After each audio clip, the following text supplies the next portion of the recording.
Dites-nous, Monsieur Amadou Gaye, qu'est-ce que ça vous fait de participer à la 11e édition de la Coupe d'Afrique de la boulangerie?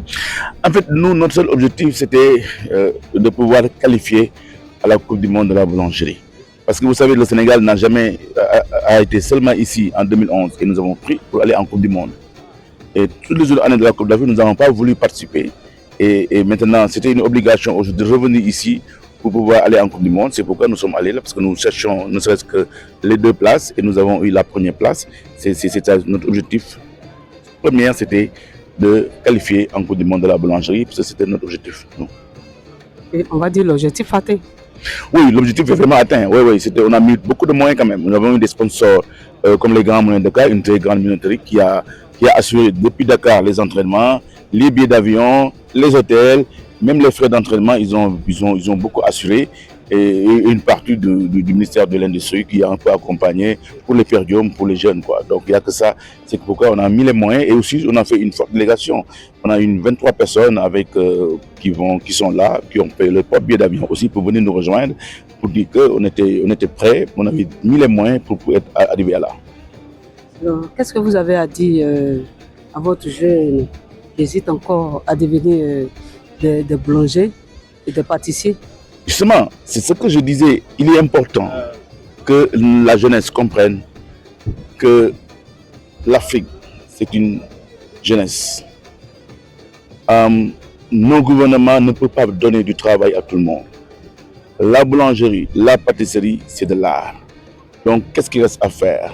La formation professionnelle. Essayons dans nos pays d'ouvrir beaucoup d'écoles de formation pour enseigner ce savoir-faire qui est la boulangerie, la pâtisserie. Et nous sommes là, en tant que grands frères, pour vous appuyer, pour vous orienter, et d'ailleurs pour toute l'Afrique. Nous sommes là, et d'ailleurs c'est là l'objectif de la création d'une nouvelle organisation africaine pour appuyer la formation professionnelle, pour que nos jeunes puissent trouver du travail. Donc, qu'est-ce que vous avez à dire à ceux qui n'ont pas pu avoir ce prix? Non, d'encouragement. Ce que j'ai vu ici, je pense qu'il faut comprendre que la notation, c'est moi qui vous parle, j'étais jury international en venant du 12 au 19 septembre, j'étais à Las Vegas, comme membre du jury de la Coupe d'Amérique, qui est qualificatif en Coupe du Monde en 2019. Donc, il faut comprendre que vous pouvez faire de belles choses, mais si vous ne respectez pas le règlement, ça pose problème. Par exemple, il faut important qu'on note la nuance des couleurs. Pour que, généralement, il faut que les gens lisent le règlement, c'est important. Parce que si on note, par exemple, sur la pâtisserie, il faut noter surtout la nuance des couleurs, le respect de la nuance des 5 couleurs minimum. Il faut respecter la nuance, plutôt le respect des pâtes à utiliser. Tout ça, c'est important. Le respect des pâtes, parce que ce n'est pas permis de mettre n'importe quelle couleur dans une pâtisserie. Tout cela rentre dans ce truc. Donc, même le pain, il faut aussi.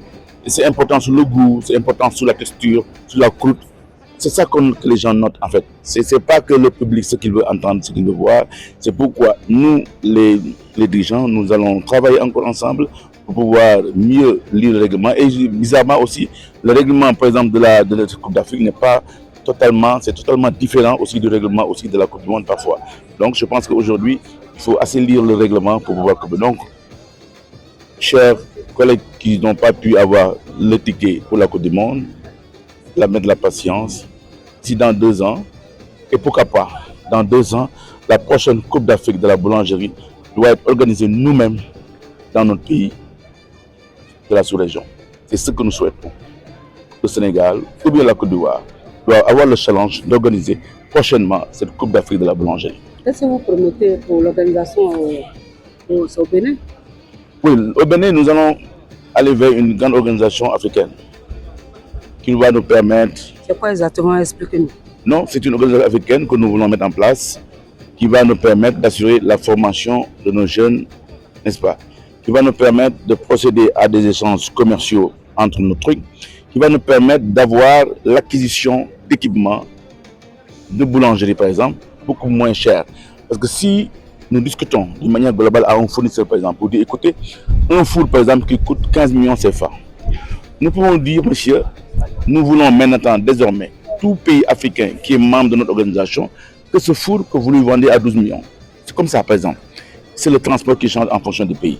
Ça, c'est des discussions qu'on a cette expérience, qu'on doit faire pour permettre à renouvellement de nos équipements. Parce que si vous allez en Côte d'Ivoire, au Sénégal, au Bénin, comme on dit, tous nos équipements sont vétustes.